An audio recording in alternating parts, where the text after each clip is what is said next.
said something really interesting in passing, and I kind of want you to dive into a little bit further on that. And it's the importance of time on feet. Yeah, sometimes we underestimate the importance of the pro and the cons of time on feet.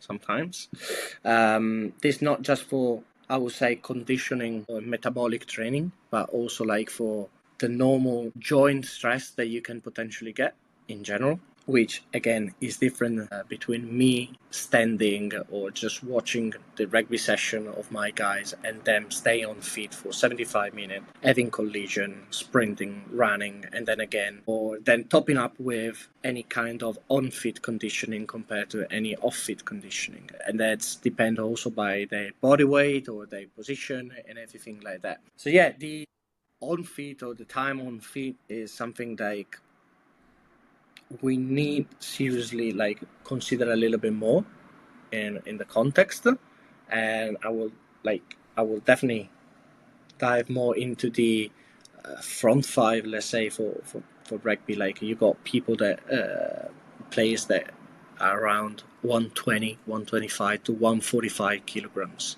and they need to perform on that pitch for 50 minutes, 60 minutes, sometimes 40 minutes.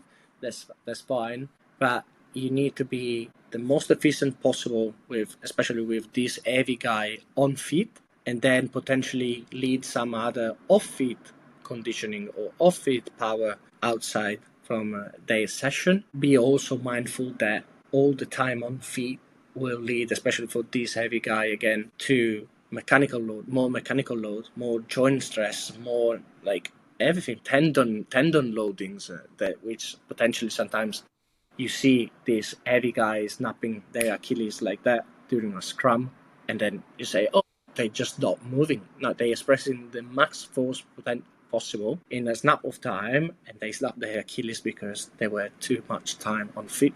Yeah. Yeah.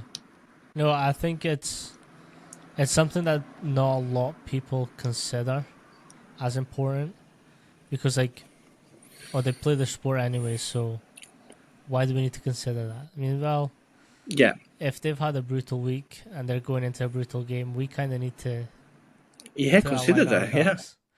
Yeah, 100%. 100%. Also, like, even for the wealth and well-being on a long term, let's say. Because especially if your club want to invest more in your academy, let's say. Yeah, it's fine. During the under 16 to 18, 20s, you try to push hard. But then for the longevity of this athlete, you need to consider all these individual parameters.